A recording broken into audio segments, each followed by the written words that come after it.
Welcome to an instructional video on how to perform the yearly installation and function check on a LogiCO2 Mk9 CO2 safety system. Please make sure to document each step. A checklist can be downloaded on www.logico2.com. If the system is connected to power with a power plug, please make sure that the plug lock is fixed so that the system can't be tampered with. If the system is connected to power through a hardwire connection, make sure that that connection is fixed properly. Next, make sure all splitters and connectors are protected from moisture and dust with the collar seals.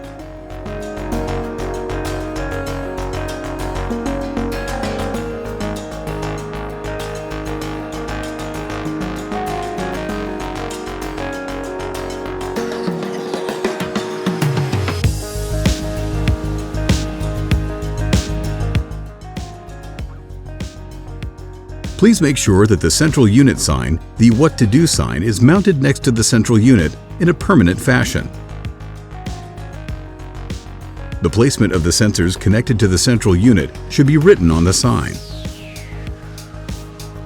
In this example, only one sensor is connected to the central unit. To change the language, disconnect the power from the system and connect it back again. Please note that every time the system gets reconnected to power, it will make a system check, and the horn strobes will activate. The standard language in the central unit is English and Spanish. Then press and hold the button on the central unit until language English Español appears. Then you can simply scroll to the local languages by pressing the button. When you've found the language you wish to set, just release the button. Please note that for the Asian languages, a different central unit is needed.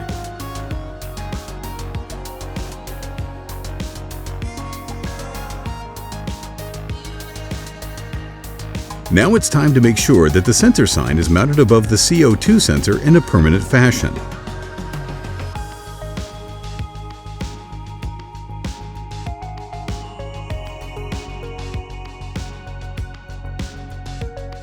The sensor display shows current CO2 level in percent, time-weighted average TWA level in ppm, and the altitude compensating setting.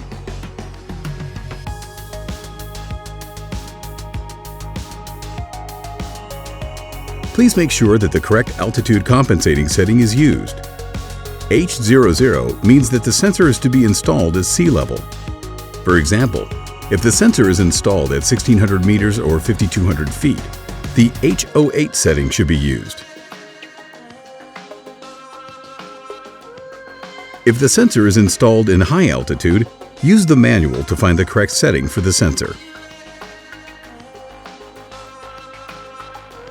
Also, please write the altitude setting on the sensor sign. Make sure that the CO2 sensor is mounted on the correct height from the floor, which is 30 centimeters or 12 inches. Please observe that you can use the box which the system was delivered in. On the side of the sensor is a QR code and a number. This is a unique number for each sensor which ensures traceability. Please document the number for each sensor installed in the system. A horn strobe should be mounted outside each entrance to an area with a CO2 detector. Please make sure that the horn strobe sign is mounted in a permanent fashion. The blue LED lamp inside the horn strobe indicates that the system is powered up and is operational. The phone number to the CO2 service provider should be written on the sign. Now, when all horn strobes and sensors are checked, it's time to make a function test of the system's alarm mode. Press and hold the button on the central unit for about 10 seconds. Make sure that all units in the system go into alarm mode.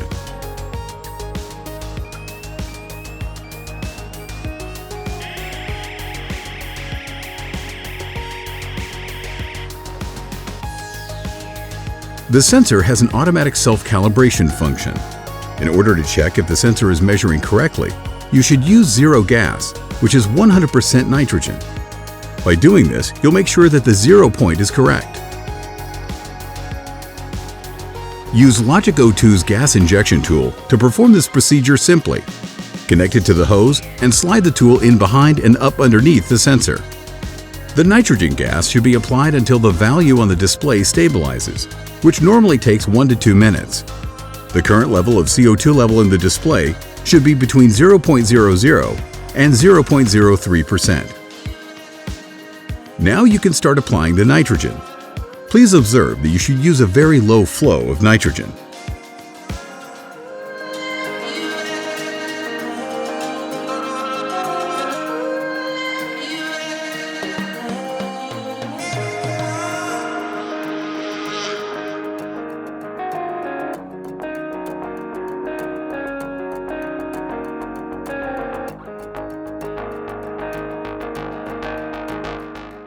The value in the display has now stabilized at 0.00%. Please remember that everything between 0.00 and 0.03% is within tolerance. This means that the sensor is measuring correctly. Now we will show you how to test the different alarm levels using CO2. We've already determined that the sensor is measuring correctly. Therefore, we can use pure CO2 for this test. Once again, we will use the gas injection tool, but now we will apply 100% CO2 gas.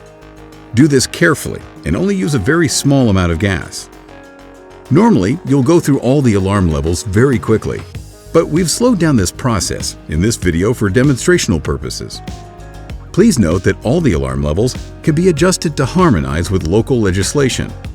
The alarm levels we're showing you in this film are the most common ones that are used in most places around the world.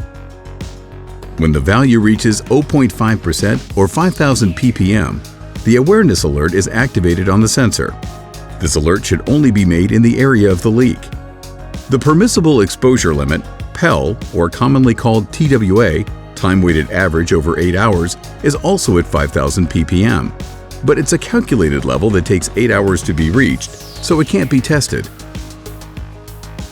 Then we will reach the pre-alarm or low alarm at 1.5% or 15,000 ppm of CO2, which is half STEL. The purpose of this alarm level is that it will give you time to fix the CO2 leak before it reaches STEL, short time exposure limit, which is at 3% or 30,000 ppm, where you would have to call emergency services. Now that we've tested all the alarm levels that could be tested, remove the gas injection tool and wait for the CO2 level to go below the alarm levels. To clear the alarm in the central unit, press the button short to mute the alarm. Then press and hold until alarm cleared is shown in the display. We hope this instructional video has been helpful. For more videos like this, please visit our website at www.logico2.com. Thank you for watching.